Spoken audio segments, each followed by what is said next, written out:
ৰায় মোৰ ঘৰ বিশনলৈ আৰ মই দেবদেবী উচ্চতৰ মাধ্যমিক বিদ্যালয়েৰ প্ৰাক্তন অধ্যক্ষ। যেহেতু এই ক্ষেত্ৰত মই নথৈ আনন্দিত যে আমাৰ পিছপৰা অঞ্চল হোৱা স্বত্তেও ইয়াত যিসকল উদ্যোক্তাই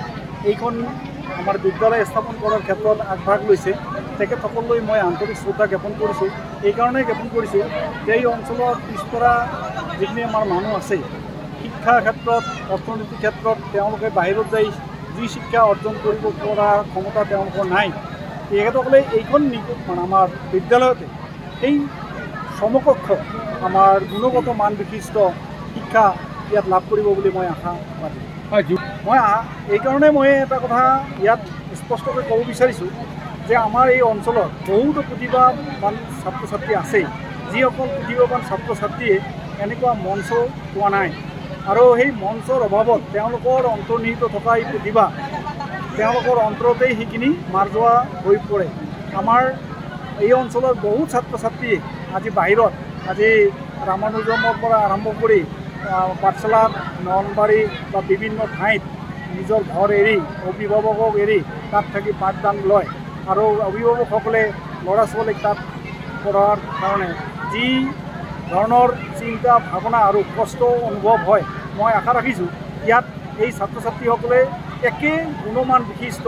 যদি আমি পাঠদান ইয়াত কৰোঁ হয়তো আমাৰ এই অঞ্চলৰ ৰাইজে যথেষ্টখিনি উপকৃত হ'ব আৰু আগন্তুক যিখিনি ছাত্ৰ ছাত্ৰীয়ে বৌদ্ধিক শাৰীৰিক আৰু মানসিকভাৱে উৎকৃষ্ট সাধন কৰাৰ ক্ষেত্ৰত এইখন আমাৰ এইখন বিদ্যালয় যথেষ্ট আগবাঢ়িব বুলি মই এটাই আহ্বান জনাম যে ছাত্ৰ ছাত্ৰীসকলৰ প্ৰতি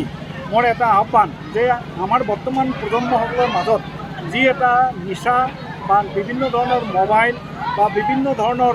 অনৈতিক কাৰুকাৰ্যৰ মাজত ছাত্ৰ ছাত্ৰীসকলে সোমাই পৰে, অভিভাৱকসকলে এনেকুৱা এখন ব্যক্তিগত খণ্ডত ছাত্ৰ ছাত্ৰীক পঢ়োৱাৰ লগতে এই ছাত্ৰ ছাত্ৰীসকলৰ প্ৰতি মাক দেউতাকে এটা সজাগ দৃষ্টি ৰাখি অদূৰ ভৱিষ্যতে এই অত্ৰ অঞ্চলৰ ৰাইজক যিখিনি প্ৰজন্মই ইয়াত পাঠদান ল'ব তেওঁলোকে যাতে সুনাগৰিক হিচাপে গ্ৰহণ ক্ষেত্ৰত এই যথেষ্টখিনি আগবঢ়াব বুলি মই আশাবাদী। কথা ইয়াত ক'ম যে আমাৰ ইয়াত মই আহি আজি যিটো অনুভৱ কৰিছোঁ ইয়াত প্ৰতিভাৱান যথেষ্ট ছাত্ৰ ছাত্ৰী আছে, কাৰণ ইয়াত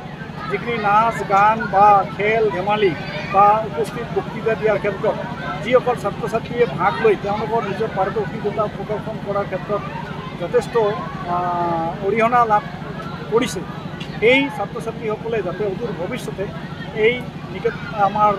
বিদ্যালয়খনৰ মাজেদি তেওঁলোকে যাতে এজন নাগৰিক হিচাপে গঠন কৰি সমাজত যাতে ৰাষ্ট্ৰৰ যাতে সেৱা আগবঢ়াব পাৰে তাৰ কাৰণে মই পৰম কৰুণাময় ঈশ্বৰৰ ওচৰত প্ৰাৰ্থনা কৰিছোঁ।